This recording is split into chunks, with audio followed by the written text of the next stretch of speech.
Hi, I'm in prison. Prisoner number 112418. Um, just imprisoned by my body. I'm trapped in my body. And, I know that I'm not the first paraplegic or worse, quadriplegic who would see themselves as being imprisoned by their own body. But it's true. I'm stuck in this body. I can't do anything that I used to be able to do. I can't stand.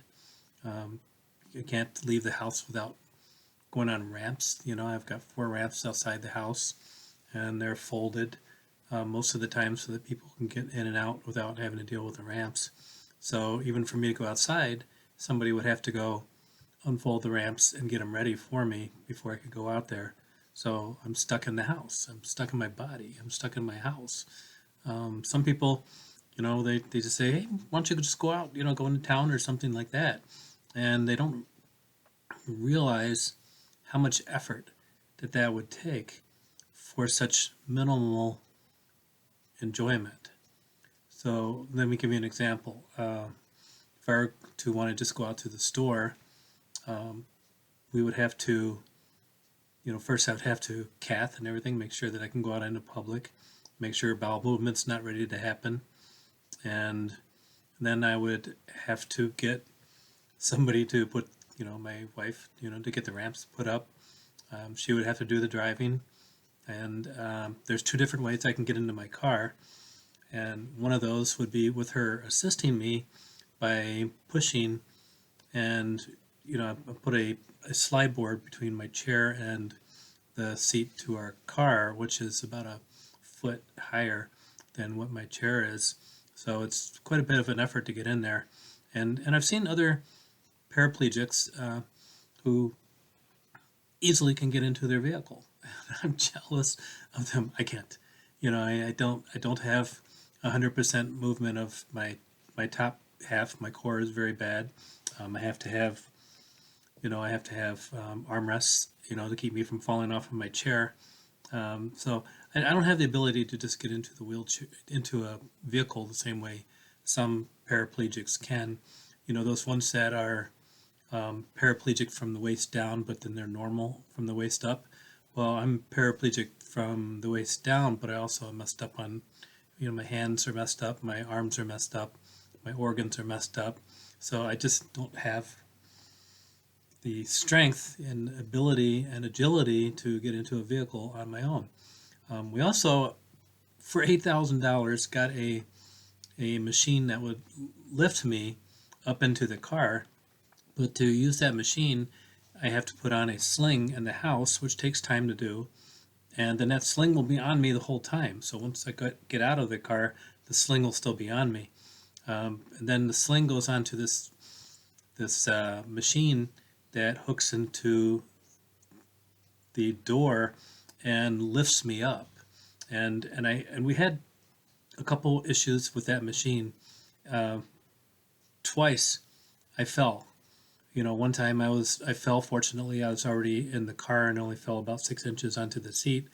Another time, I was in it and it came out and I fell onto my chair and then onto the ground, and I had this 30 or 40 pound machine on my chest, on my waist the whole time that it happened.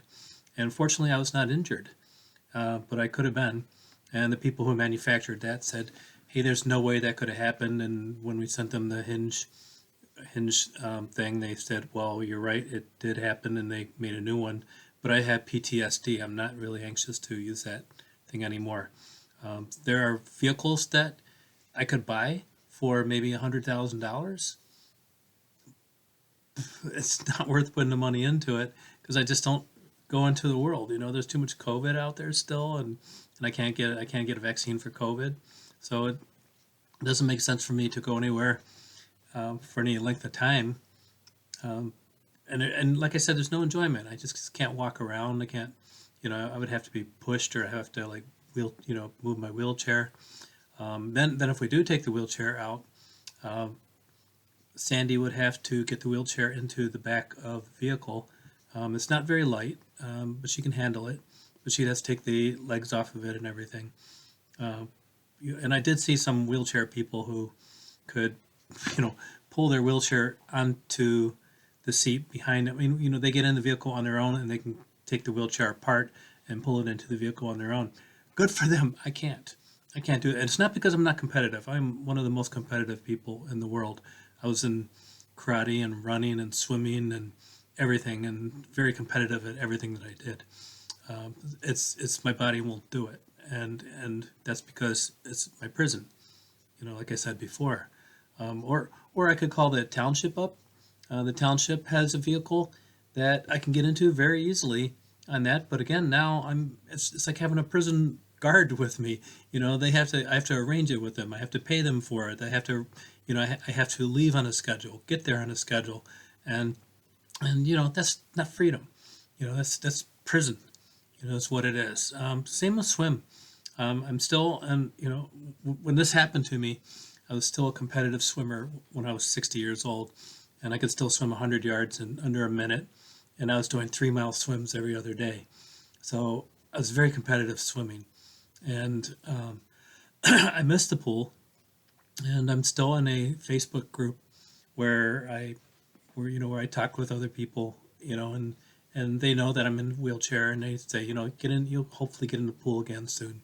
But even with that, they go, and some of them will say, there are the lifts, that you can go on your wheelchair, and there are lifts at the pool that will bring you into the pool itself. But how do I get my swimsuit on? How do I get my swimsuit off?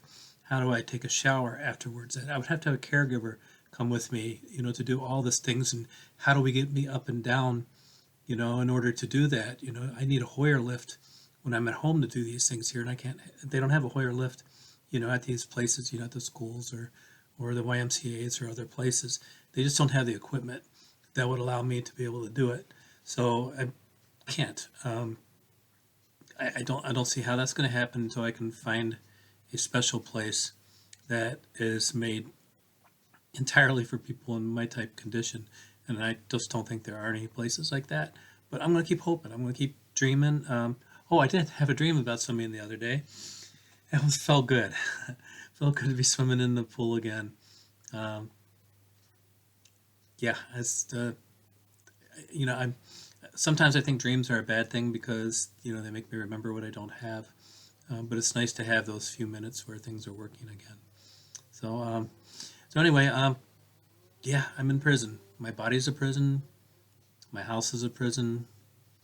I'm I'm prisoner number 112418. That's the date we got our dog. And but things could be worse.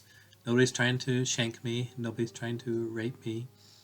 And at least my guard dog is cool. Very cool. So anyway, thanks for letting me vent about this today, but I'm going to be in my prison I don't have bars, but it's a prison. But anyway, thank you very much for listening, everybody.